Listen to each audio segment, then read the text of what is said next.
मिलकर बोलो राज करेगा ईसा जी यानी यीशु मसीह।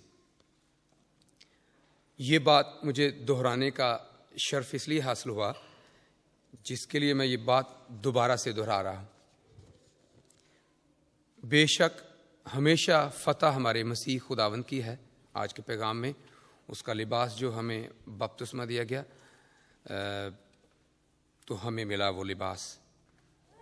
जब हमें बपतिस्मा मिलता है, जैसे हमारे मोहतरम फाद साहब ने फरमाया, बपतिस्मा जब हम बचपन में मिलता है, जो यर्मिया पहले बाब में लिखा है कि तुझे माँ के बतन से चुन लिया, तो इस बात में शक नहीं होता। इसलिए बच्चे को पाकमा कलीसिया में बपतिस्मा दिया जाता है कि वो फर्जंद है, माँ के बतन से चुना हुआ है। पाकमा का फर्जंद, पाकमा कलीसिया का बच्चा, हम सब का भाई, चुनिदा हुआ, चुना हुआ, हम सब के सामने बहुत बड़ी मिसाल हिम्मत की, कुव्वत की, मोजज़ों की। हमारे विनी भाई, मैं उनसे गुजारिश करूंगा कोई यहाँ तशरीफ़ लाएं और अपनी टेस्टमनी, अपनी गवाही पूरे ईमान के साथ, जोश के साथ, जो हम सब के साथ जुड़ा हुआ है, हमारे सामने पेश करें तालियों की गूंज में।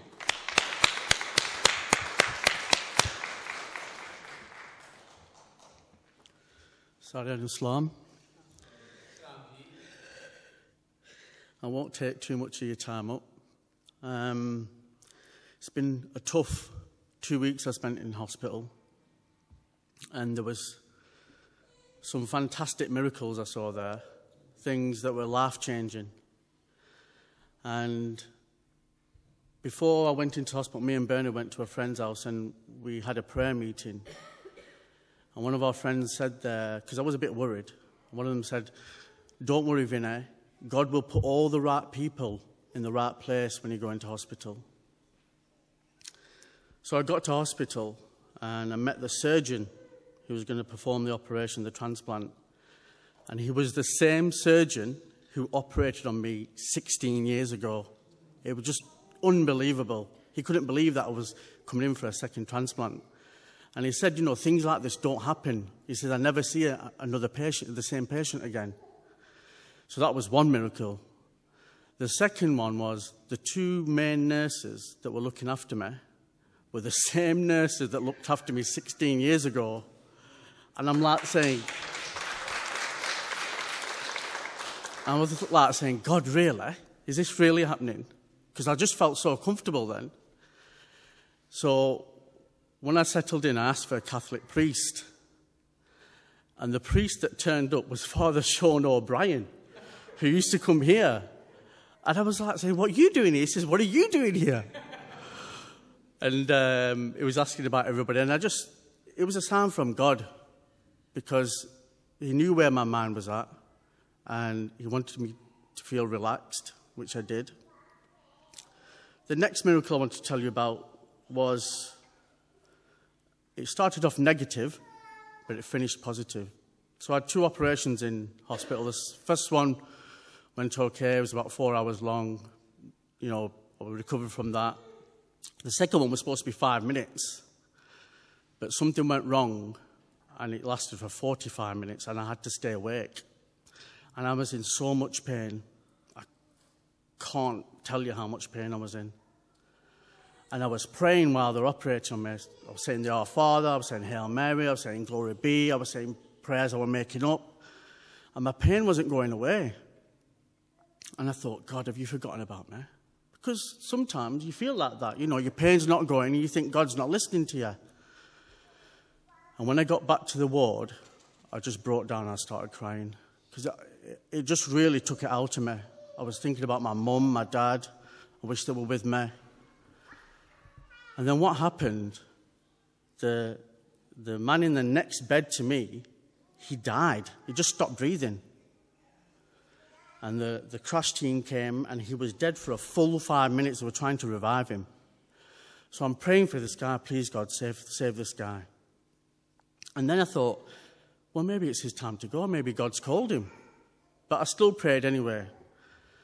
And thank God, they brought him back to life. And he's alive and well. And it was as if God was saying to me, son, I know you've been through pain, and I know you're suffering, but I'm here with you. But right now, this man needs me more. And God always says to us in the Bible, he says, I will never put you through something that you cannot handle. We might think we can't handle the pain and the tribulations and the trials that come in our life, but we can. God made us stronger than what we believe we are. And that's what it taught me. Because even after all the pain and all the tears and all the heartache that I went through, I got through it. I'm still here. I'm here today. And we have to remember that no matter how hard our life is, even though we think God is not with us, he is always with us. And one thing I just want to say is, when you read the Bible, when you read words like, he died for us, and they nailed him to the cross, and they pressed thorns into his head, don't read over it too lightly. Think about the pain that Christ went for us. Because the pain that we go through is nothing compared to what Christ did for us. His pain is, the pain he took for us is unimaginable. And he is always with us. And thank God I'm here today to share the testimony. So I just want to say thank you for welcoming me back, and praise God that I'm here alive and well. Thank you.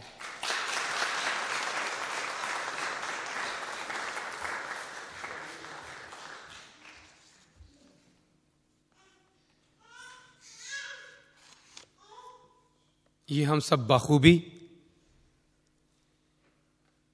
اچھی طرح سے ہر ایک بچہ، ہر ایک نوجوان، ہر ایک بزرگ، ہر ایک بہن بھائی خوب اچھی طرح سے جانتے ہیں تکلیف کیا چیز ہے، وہ کیسی بھی ہو. ضروری نہیں کہ آپ کو کٹ لگے یا مارا جائے، اس کے علاوہ بھی بہت ساری تکالیف ہیں ہمارے لیے. لیکن ایگزیکٹلی وہی بات میں سوچ رہا تھا، وہی ونی کہہ رہا ہے یہاں کہ میرے خداوند کو، ہمارے خداوند کو اتنا مارا گیا کہ ہم اس کو سوچ بھی نہیں سکتے. اس تکلیف کو، اس کے بارے میں پڑھ سکتے ہیں، اس کا سن سکتے ہیں، ایسے ہوا ایسے ہوا، لیکن جو کچھ ہوا وہ ہم جان بھی نہیں سکتے. لیکن ہماری نجات کا سبب ہی وہ مار. اسی طرح ہمارا بدن ہے، ہم دنیا کی سفرنگ یہ ہماری زندگی کا حصہ ہے، لیکن ہمارے لیے تسلی، اطمینان یہ ہے کہ ہم ہر ایک مشکل سے گزر جاتے ہیں اور ایک اچھی امید ہمیں وہاں نظر آتی ہے. میں چاہوں گا ایک بار پھر ہمارے پیارے بھائی کے لیے، اس کی اس بڑے پکے ایمان کے لیے، اس کی اس بڑی تسلی کے لیے ہم اس کو ایک بار پھر خراج تحسین پیش کرتے ہیں زور تعلیم کے ساتھ.